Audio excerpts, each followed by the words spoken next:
little sequence to help ease shoulder tightness and general sort of spinal tension in your back body. How do you get this? If you don't move, then obviously you're going to tense up. If you move a lot, but maybe not with a huge amount of awareness, i.e. you have a physical job, you have been running or cycling, carrying or playing with children, dog walking, all those things. But also we get a huge amount of shoulder tension through kind of like our mental connection into like self-protection. So often if the weather's bad, you walk around with your shoulders hunched up. But also I'm making this video in the spring of 2020, so we're dealing with coronavirus in the world and in the UK now. And so like fear and anxiety can make you hunch your shoulders up and create a lot of tension.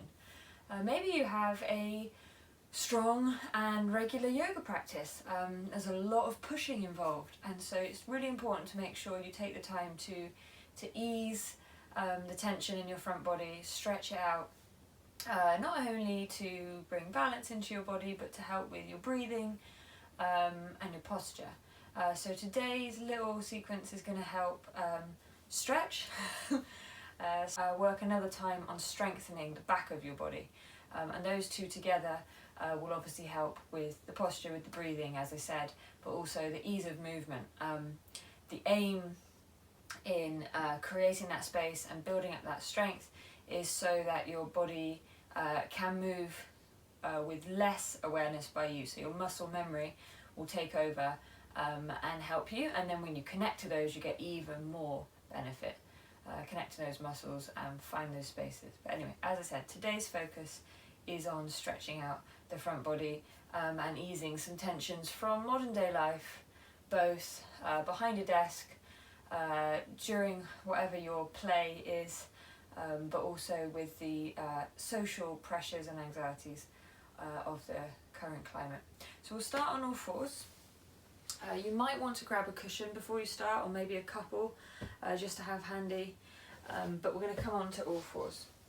So it's important to make sure you don't need to have a yoga mat, but I wouldn't recommend going straight onto carpet, as that can get quite uncomfortable and cause friction burns, and also it can be a bit slippery.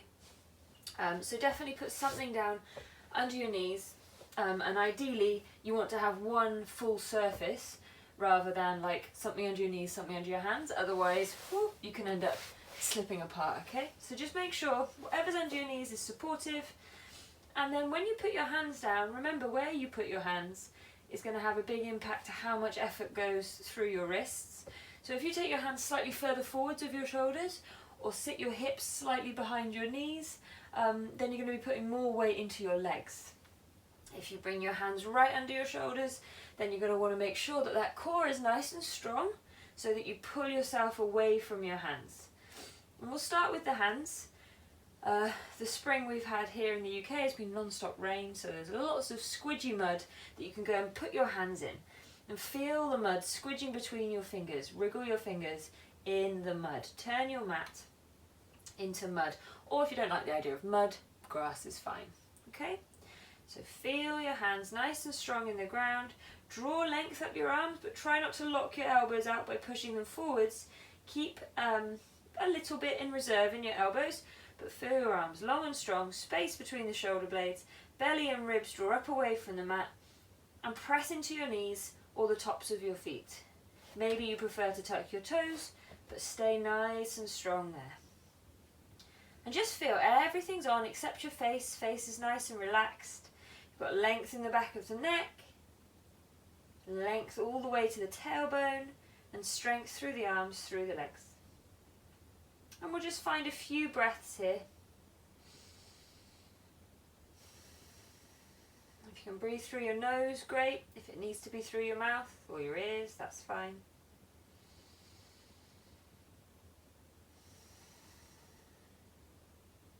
And try and find a count that works for you. Maybe 2, 3, 4, and then exhaling the same.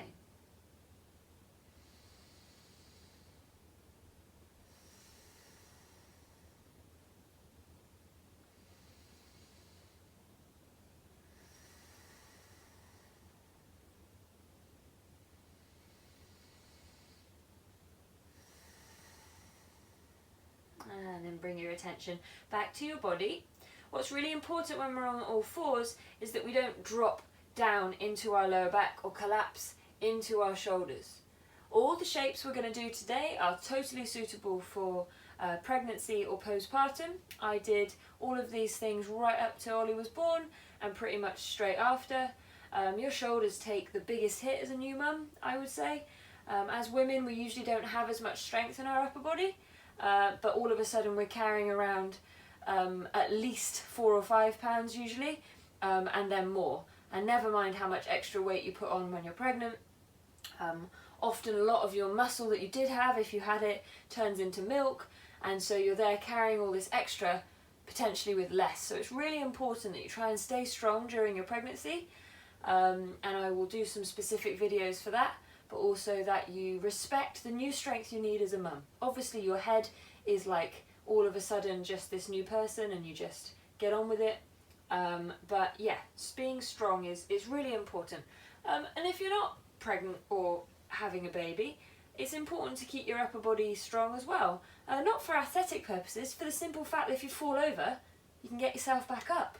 That's like fundamental, I would say. So being able to be in all fours might seem a bit patronising, but actually it's a very good place to start to build strength. Finding your hands in the mat, long strong arms, long strong spine, and nice strong legs. And being able to breathe there.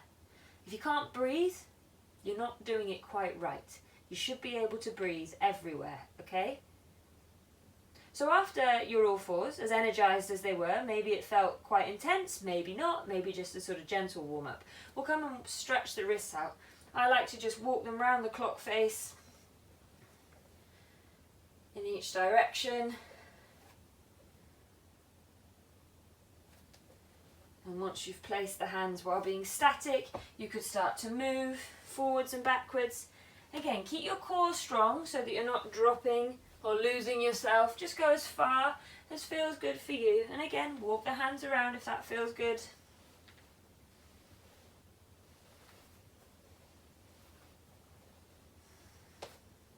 I also like to turn my hands right over, but maybe do that one at a time, or you could even sit on your heels while you do that. Good. All right. So bringing yourself back to all fours, and we'll work with cat-cow. This is a really good way to get some movement through the body in the morning, or ease the back's tension at the end of the day. You can do it whenever you fancy, never a bad time. Nice strong all fours to start, and just be mindful that if you start to bend your arms, you don't let your elbows go outside your wrists, okay? Try and keep them bending back, and try and keep some space around your neck. As you inhale, you're going to start to lift your chin, lift your heart, pull your shoulders back, and send your hips, your tailbone, to the sky. And as you exhale, you're going to tuck your chin, press the shoulder blades open, and scoop your tail between your legs. Inhale nice and long through the front body. Exhale nice and long through the back body. Good. And you can stay like this, keeping the arms pretty long, keeping the hips over the knees, or you could start to bend the elbows. Again, try and keep them close to the body, and then rock the hips right back, finding more of a cycle if that feels good. You just work with what works for you. Nice and steady with your breath. Let's do one more.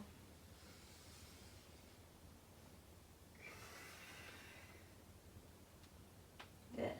And then bringing yourself back to all fours. We're going to head back into child's pose to just ease those shoulders. For child's pose, you want to make sure that your hips can come right back to your heels. If you're comfortable practicing with your knees together and that feels alright, then go there.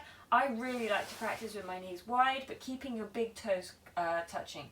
And obviously, if you're pregnant, that is the place to go, giving your bump lots of room. When you come down with your head, you want to make sure that your hips are the heaviest point, not your forehead. So if your bum's still quite far up, or it hurts to close your knees, you could sit on your cushion so that you can rest onto that, or you could bring one or another cushion under your head so your hips can settle back onto your heels. And just find a nice, comfortable position where you feel long and stretched out rather than stuck or squashed. And you can keep your arms long, you could press into the fingertips and stretch out there. Or you could try rolling your palms to the ceiling. You could rest on your elbows, bringing your hands behind your head, like a little shark fin or draping across. Well, my favourite is to take my arms down the inside of my legs, resting on one cheek, and then after a few breaths, rest on the other. If that's not comfortable, you could try around the legs. There really are lots of options. The key here is that you stay heavy in the hips so that your spine can stretch out nice and long.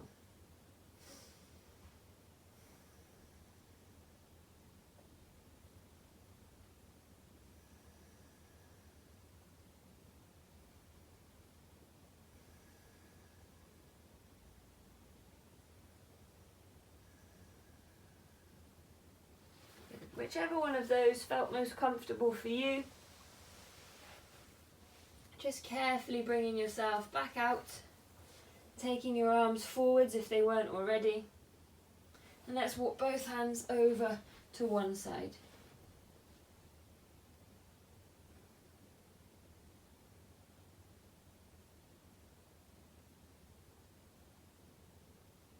And then coming back through the middle, over the other way.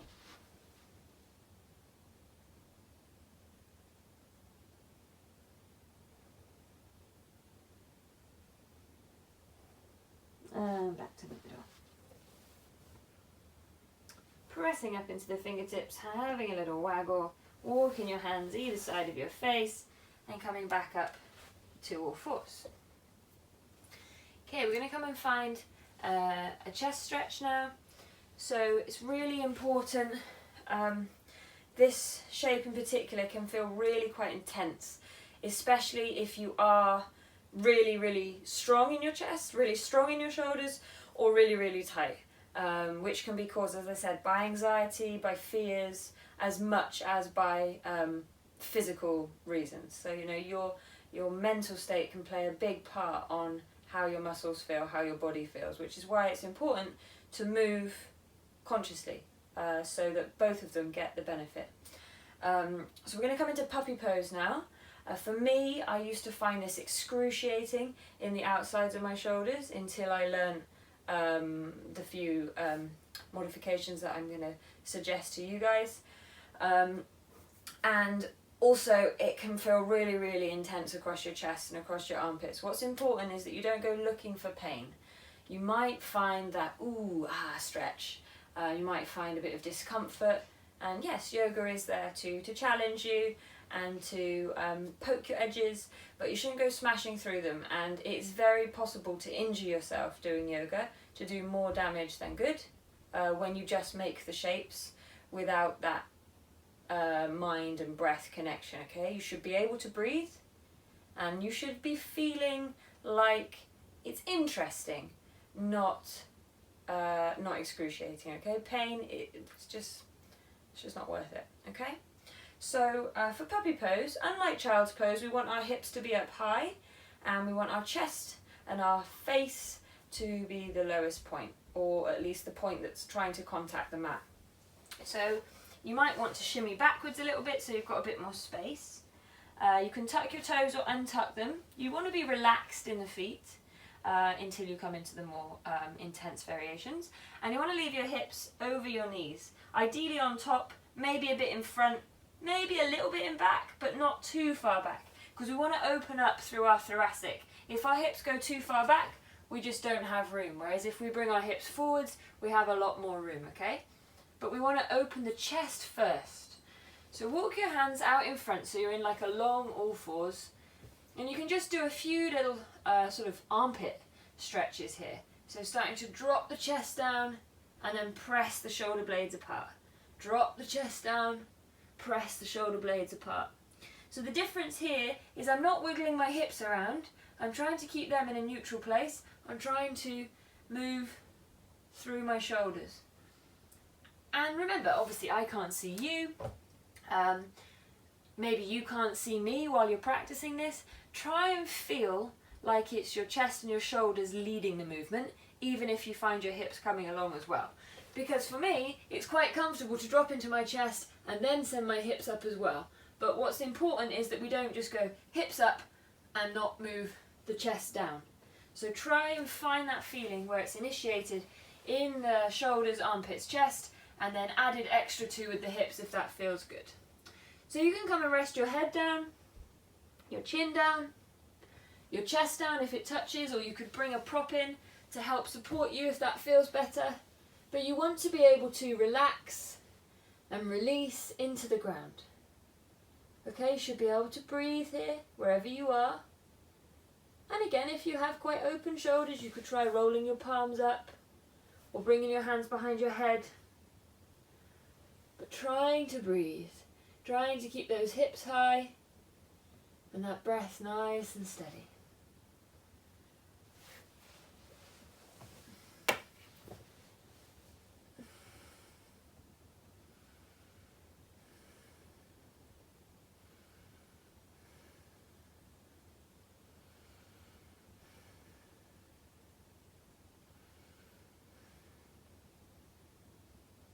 Good. Bringing some weight back into the hands and using your core to pull you up, belly on, draws away from the mat as you walk your hands back in.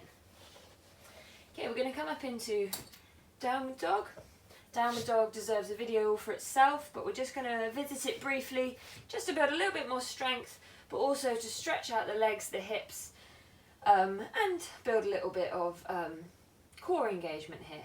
So again, get your hands nice and strong in the mud. Tuck your toes, but before you go up, think about going back. So reach your hips back and let your ears drop between your arms. Pull your belly on, spread your shoulder blades wide, push your toes into the mat and send your hips back and up. Walk your feet in a little bit so you can keep reaching back with the hips and bend into your knees. Maybe both together, maybe one at a time, but try to resist the urge to push the heels down and let the head pop out. Also, and you maybe don't know, but most of us have at least one eye gadget. Most of us are guilty, I'm sure, of having a pad and a phone. Maybe video your practice with one and watch this video with the other. But try and make sure you're not in like a bear position, where you're more like an arch than a triangle, okay? You want to try and make a triangle. Even if the back, the leg side of the triangle isn't a complete straight line, it's more important that you've got a point at the top than a curve at the top, okay? So aim for that. I really like to bend into both knees and then sway my hips side to side, letting my feet spin. That feels really good in my sides. Good, nice. Those of you with lots of room in your shoulders, careful you don't disappear into your shoulder blades. And try and keep a bit of space there. Good. And try to resist the urge to just suck the belly in and let the ribs flare. You want to try and pull everything in together. Nice and strong. Big full breaths.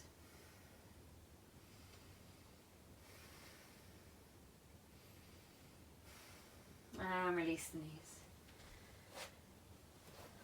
Okay, we're just going to finish with a couple of thread the needles. I'll probably have to turn myself around to do the other side in a moment, as I don't have enough space with these lovely doors. So bring yourself back to all fours. Whichever hand you leave down, make sure it's nice and strong, and then you're going to inhale, reach the other arm all the way up. As you twist, be careful you don't sit back just to go further round. Try and keep your hips over your knees. Good. As you exhale, reach underneath the bed, pulling that, pushing that arm through, or having it feeling like someone else is pulling it through maybe. Good, inhale all the way up, and exhale all the way under. Sometimes people like to come right down every time. I like to leave my arms straight as I move. We'll do two more. Inhale up, exhale under, inhale up, Exhale under.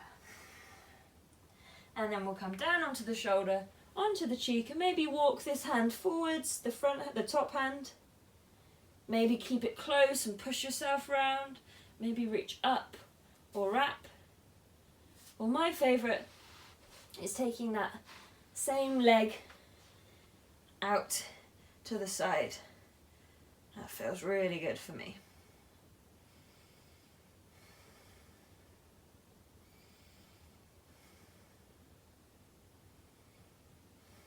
Good. Take a few breaths here. And then when you're ready, coming back nice and steady to all fours.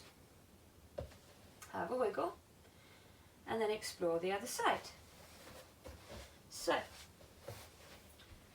hand comes nice and strong into the mat. As you inhale, twist all the way up. Try not to rock back. Try and stay in all fours. And as you exhale, thread underneath, reaching under the bed. Either dropping down or staying long in that arm. 3 more.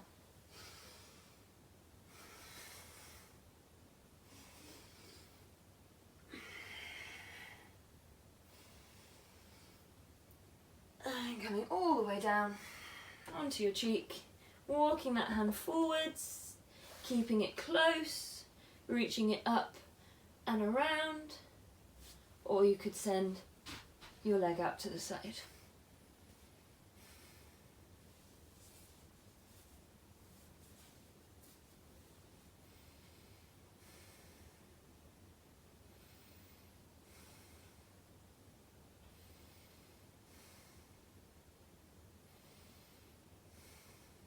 And bringing yourself all the way back to all fours. So that is by no means a comprehensive practice.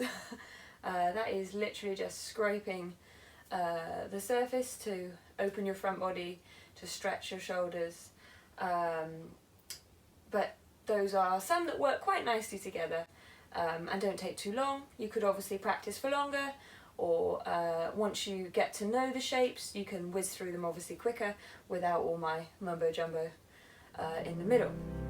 So I hope you found this useful. If you did and you want to see more, then please feel free to subscribe.